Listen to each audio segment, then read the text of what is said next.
లో విస్తృత ప్రచారం జరిగింది. హిందుత్వ ఓట్లను పోలరైజ్ చేయడానికి ఒకవైపు బండి సంజయ్ ప్రయత్నం చేశారు. అదేవిధంగా బీఆర్ఎస్ తన అభివృద్ధి పంతాను అభివృద్ధి కార్యక్రమాలను ప్రధానంగా కరీంనగర్ జిల్లాకు చేసిన అభివృద్ధిని తన ఖాతాలో వేసుకుని ప్రజల ముందుంచే ప్రయత్నం చేసింది. కాంగ్రెస్ వైఫల్యాలను 6 గ్యారెంటీలకు సంబంధించిన వైఫల్యాలను కూడా ప్రజల ముందుంచే ప్రయత్నం చేసింది బీఆర్ఎస్ అభ్యర్థిని. చివరి నిమిషంలో కరీంనగర్ కాంగ్రెస్ అభ్యర్థి ఖరారయ్యారు. ఆయన ఎంతవరకు ఇద్దరితో ఢీకొంటారనే చూడాలి. ఇక వరంగల్కి సంబంధించి తెలంగాణలో మరొక హాట్ సీట్, హైదరాబాద్ తర్వాత రాజకీయ ప్రాధాన్యత ఉన్న వరంగల్ సీటు కడియం కావ్య.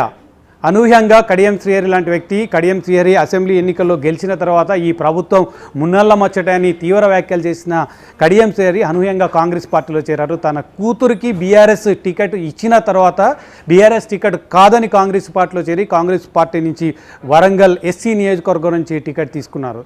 ఆ టికెట్ నేపథ్యంలో అప్పటివరకు టికెట్ ఆశించిన ఆరూరి రమేష్ బీజేపీ పార్టీ నుంచి విజయం సాధించారు. సో ఈ వరంగల్ నియోజకవర్గాల్లో సమీకరణలు ఏ విధంగా ఉన్నాయి?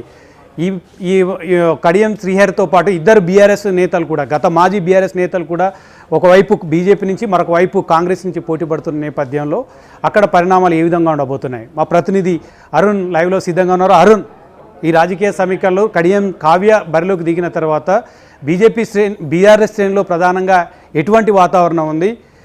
వరంగల్కు సంబంధం లేని వ్యక్తిని బీఆర్ఎస్ అభ్యర్థిని నియమించారనే ప్రచారం కూడా తీవ్రస్థాయిలో కాంగ్రెస్ పార్టీ చేస్తుంది, బీజేపీ చేస్తుంది. ఇంకొక వైపు బీఆర్ఎస్ మాజీ ఎమ్మెల్యే ఇప్పుడు బీజేపీ వరంగల్ అభ్యర్థిగా ఉన్నారు. ఈ సమీకరణలో ఎలా మారబోతున్నాయి? ఏ అంశాలు ప్రధానంగా వరంగల్ లోక్సభ ఎన్నికల ప్రచారంలో ప్రజల ముందుకొచ్చాయి? వరంగల్ పార్లమెంట్ ఎన్నికలను 3 ప్రధాన పార్టీలు ప్రతిష్టాత్మకంగా తీసుకున్న ఎట్టి పరిస్థితుల్లో సిట్టింగ్ను సాధించుకోవడం కోసం బీఆర్ఎస్ మొదటి నుంచి ఒక కీలకంగా వ్యవహరిస్తూ కొంత పేరున్నది. ఆయన కడియం శ్రీహరికి ఏదైతే ఆయనకున్నటువంటి క్లీన్ ఇమేజ్ని వాడుకొని ఆయన కూతురికి టికెట్ ఇచ్చేలాగా మొదట ఓ నిర్ణయం తీసుకొని ఆయన్ని బరిలోకి దించాలనుకున్నారు. గతంలో సిట్టింగ్ ఎంపీగా ఉన్నటువంటి పస్నూరి దయాకర్ను తీసేసి ఆ తర్వాత టికెట్ కడియం కావ్యకు కడియం శ్రీహరి వాళ్ళ కూతురికి ఇచ్చిన తర్వాత ఆయన పార్టీ మారిన తర్వాత ఒక్కసారిగా వరంగల్ పార్లమెంట్ మీద అందరి కన్ను పడిపోయింది. అంతకుముందు ఈ టికెట్ ఆశించినటువంటి ఆరూరి రమేష్ కూడా పార్లమెంట్కు ఎప్పుడైతే అసెంబ్లీ ఎన్నికల్లో ఓడిపోయాడో ఆ తర్వాత పార్లమెంట్ నుంచి పోటీ చేయాలనుకున్నారు. కానీ కడియం కావ్యకే ప్రాధాన్యత ఇస్తున్నారని తెలిసిన తర్వాత ఆరూరి రమేష్ కూడా బీజేపీకి వెళ్ళిపోవడం వల్ల ఈ పరిణామాల నేపథ్యంలో బీఆర్ఎస్ చాలా సీరియస్గా తీసుకుంది. కడియం కావ్య ఇక్కడ నుంచి వెళ్ళి టికెట్ కాంగ్రెస్ నుంచి తీసుకొచ్చుకున్న తర్వాత ఎట్టి పరిస్థితుల్లో ఇక్కడ ఉన్నటువంటి వరంగల్లో ఉన్నటువంటి నీతి నిజాయితీకి మారుపేరుగా ఉన్నటువంటి కడియం శ్రీహరి పార్టీ మారాడనే ప్రధాన అంశాన్ని తెర మీదకి తీసుకొచ్చు, సంచుల మూటను తీసుకొని పార్టీ మారాడనే అంశాన్ని తెర మీదకి తీసుకొచ్చి దాన్ని డామేజ్ చేసే ప్రయత్నం చేశారు. కానీ దాన్ని కడియం శ్రీహరి కానీ కడియం శ్రీహరి కూతురు కానీ తీవ్రంగా వ్యతిరేకిస్తూ దాన్ని కొట్టిపడేసే ప్రయత్నం చేసి రాజకీయ లబ్ధిని పొందే ప్రయత్నం చేశారు. ఎందుకంటే బీఆర్ఎస్ పార్టీకి ఏర్పడినటువంటి ఇబ్బంది కారణాలు, ఇక్కడ ఉన్నటువంటి అవినీతి ఆరోపణల కారణంగానే పార్టీ వీడాల్సి వస్తుంది. మరొక వైపు బీఆర్ఎస్కి ఇక్కడ ఎట్టి పరిస్థితుల్లో గ్రౌండ్ లెవెల్లో ప్రాధాన్యత లేదు, ప్రజలు తిరస్కరిస్తున్నారు. కాబట్టి ఆ నేపథ్యంలోనే పార్టీ మారే మాకు అవకాశం వచ్చింది కాబట్టి కాంగ్రెస్ నుంచి పోటీ చేయాల్సినటువంటి అంశాన్ని గుర్తు చేస్తూ వాళ్ళు ఇక్కడ పాగా వేసే ప్రయత్నం చేశారు. అదే సందర్భంలో సీఎం రేవంత్ రెడ్డి సైతం ఇక్కడ తీవ్రంగా ఎట్టి పరిస్థితుల్లో ఇక్కడ ఈ వరంగల్ పార్లమెంటుని చేజిక్కించుకోవడం కోసం 3 సార్లు భారీ బహిరంగ సభలు పెట్టారు. వరంగల్ నగరంతో పాటుగా భూపాలపల్లి నియోజకవర్గంలో అలాగే రోడ్ షో కూడా నిర్వహించి ఆయన పట్టు సాధించే ప్రయత్నం చేశారు. ఇక దీన్ని గుర్తించినటువంటి బీజేపీ సైతం 84లో వరంగల్లో ఒక సీటు గెలిచాం కాబట్టి ఈసారి ఖచ్చితంగా గెలవాలనే పట్టుదలతో ఉన్నటువంటి బీజేపీ ఆరూరి రమేష్ను అంగబలం ఉన్నటువంటి ఆరూరి రమేష్ను బరిలోకి దింపడం వల్ల మాటల యుద్ధం కొనసాగడం జరిగింది. ఆరూరి రమేష్ ద్వారా ఎట్టి పరిస్థితుల్లో ఈసారి బీజేపీ తన ఖాతాను తెరవాలనుకున్న నేపథ్యంలో కడియం శ్రీహరిని టార్గెట్ చేస్తూ పోటీని వాళ్ళు ప్రచారంలోకి వెళ్ళిపోవడం జరిగింది. ప్రధానమంత్రి స్వయంగా ఇక్కడికి వచ్చి ఆరూరి రమేష్కు మద్దతుగా ప్రచారం చేసి కడియం శ్రీహరి చేసినటువంటి కాంగ్రెస్ వేసిన ఎత్తుగడలను ప్రచారం చేసి లబ్ధి పొందే ప్రయత్నం చేశారు. కేంద్రంలో ఉన్నటువంటి మోడీ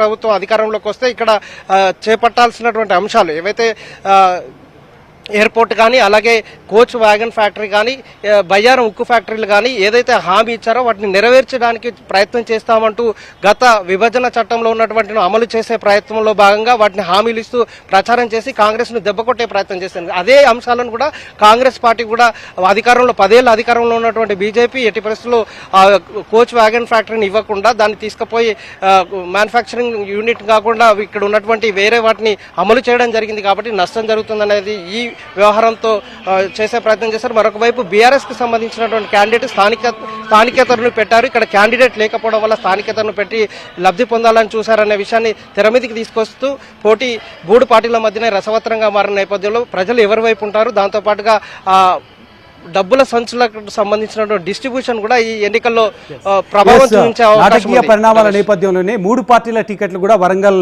సంబంధించిన టికెట్లు డిసైడ్ అయ్యాయి. ఒకటి కడియం కావ్య టికెట్ అదే విధంగా డిసైడ్ అయింది. ముందుగా బీఆర్ఎస్ పార్టీ నుంచి టికెట్ ఇచ్చిన తర్వాత ఆమె వద్దని కాంగ్రెస్ పార్టీ టికెట్ తీసుకొచ్చుకుంది. అదేవిధంగా బీఆర్ఎస్ నుంచి టికెట్ ఆశించిన ఆరూరు రమేష్ తనకు టికెట్ వద్దంటూ చివరి నిమిషంలో బీజేపీ టికెట్ పైన పోటీ చేస్తున్నారు వరంగల్ నియోజకవర్గానికి సంబంధించి. అదేవిధంగా బీఆర్ఎస్ టికెట్ తిరస్కరించడంతో విధిలేని పరిస్థితుల్లో పక్క నియోజకవర్గానికి సంబంధించి ఉస్నాబాద్ నియోజకవర్గానికి సంబంధించిన హన్మకొండ జిల్లా పరిషత్ చైర్మన్ సుధీర్ కుమార్ని బీఆర్ఎస్ అభ్యర్థిగా నిలబెట్టవలసిన పరిస్థితి. ఈ నాటకీయ పరిణామాల మధ్యలో టికెట్లు డిసైడ్ అయ్యాయి.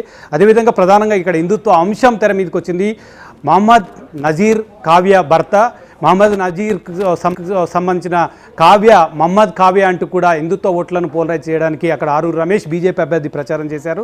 ఈమె హిందూ కాదు ముస్లిం అంటూ కూడా చెప్పే ప్రయత్నం చేశారు. హిందూ వివాహ చట్ట ప్రకారమే తను వివాహం చేసుకున్నానంటూ కూడా కావ్య వివరణ ఇచ్చుకోవాల్సి వచ్చింది. ఇరు పార్టీలు కూడా ముఖాముఖిగా తలపడుతున్నాయి. ఎన్నికల ప్రచారంలో ఇవే ప్రధాన అస్త్రాలుగా వరంగల్ లోక్సభ నియోజకవర్గంలో తీసుకెళ్లాయి. ఈ నేపథ్యంలో వరంగల్ లోక్సభ ఫలితాలు ఏ విధంగా ఉండబోతున్నాయని అందరిలో కూడా ఆసక్తి నెలకొంది. ఇంకొకవైపు ఖమ్మం జిల్లాలో కూడా అనూహ్యంగా తెరపైకి వచ్చిన రామసహాయం సురేందర్ రెడ్డి మాజీ ఎంపీ, మాజీ ఎమ్మెల్యే, మాజీ మంత్రి తనయుడు ఆయన కూడా పోటీ చేస్తున్నారు. ఆయన ఎవరైతే మంత్రి ఉన్నారో జిల్లాకు సంబంధించిన పొంగులేటి శ్రీనివాసరెడ్డి కూడా వియ్యంకుడు, ఆయన కాంగ్రెస్ పార్టీ నుంచి పోటీ చేస్తున్నారు.